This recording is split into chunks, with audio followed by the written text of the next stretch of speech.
Hey, everybody, and welcome to a Motivation Monday podcast for August 7th, 2017. Today, I wanted to come at you with a quote from one of my favorite musicians of all time, and I'm sure many of yours as well. This quote is from the great John Coltrane, and he was quoted as saying something that I thought was really super interesting. And he said that you could play a shoestring if you were sincere about it. And I think that this, although it's a very short quote and something that could be perceived as kind of a lighthearted statement on the outside, is actually very, very deep. So, coming to the topic of sincerity as a musician is really tough, I think, especially for jazz musicians, because the tradition of jazz music looms so large for us. Sometimes I think we get caught up so much in trying to sound like our heroes that we kind of forget that music is supposed to be sincere. The best musicians, they have their own voice, right? Now, obviously, on this podcast, I'm showing you licks and tricks and lines and trying to get into the thinking of all of these other musicians that have been heroes to us all. But at the end of the day, we kind of have to take some of those influences and figure out how to come up with our own voice. I think you would probably all agree with me on that one. So there's sort of a fine balancing act between, using our influences and sounding like our influences to a certain extent, and then trying to develop our own voice on the instrument and come up with our own thing. So that when we get on stage and we start playing, everybody doesn't just say, oh, well, obviously that person is just trying to be a clone of so and so, whoever it might be, depending on who our influences are. So we really can't help but sound like, to some extent, our biggest influences. That's always going to happen, and I think that's probably okay with us. Because it's sort of a direct lineage that you can trace from some of the heaviest people out there to what we're trying to do in the current day.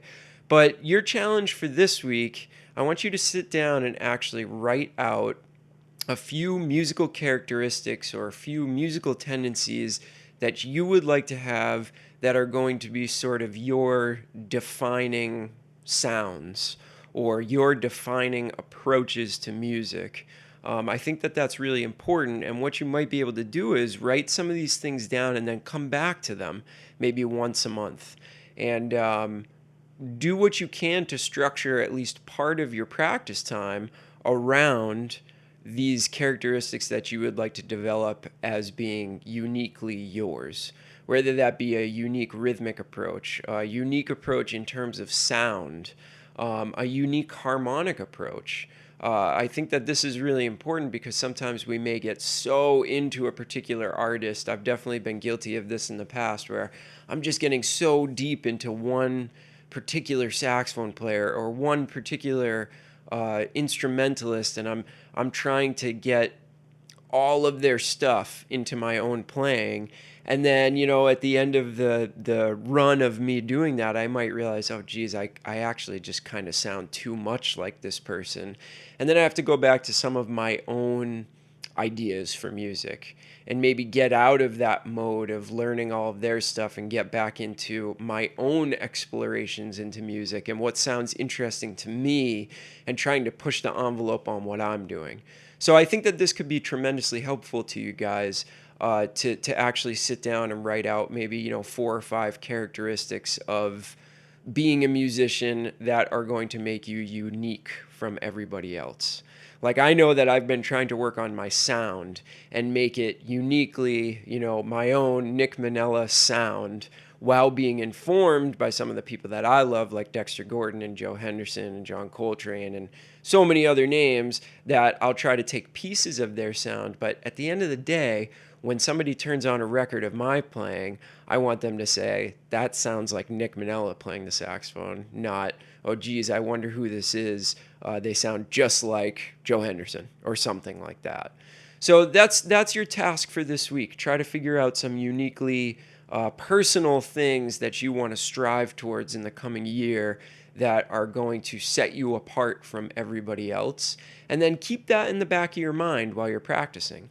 And I'll make another point too, is that I present you guys with a lot of information, right? I'm coming at you every single week with, something from somebody or an idea of my own.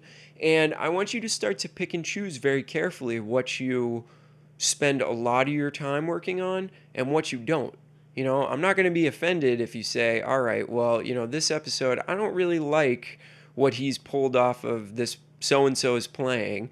So I'm not going to commit a huge part of my time to this lesson this week. You've got to kind of curate all of the information that I'm throwing at you, and you've got to work on some of the stuff that really, really strikes you as something that you would really like to put into your playing, and you say to yourself, wow, that really catches my ear, so I want to try to get more of this under my fingers or get more of this into my playing.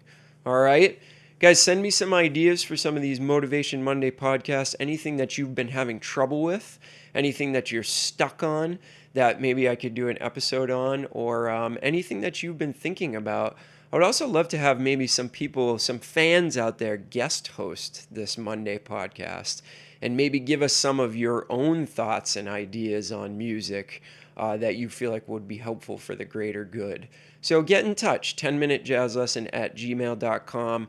I hope you guys have an awesome week. Get out there and crush it. Spend as much time on your instrument as you possibly can, and go out there and figure out your own sound. All right, we'll see you on Friday with another episode. Have a great week, everybody.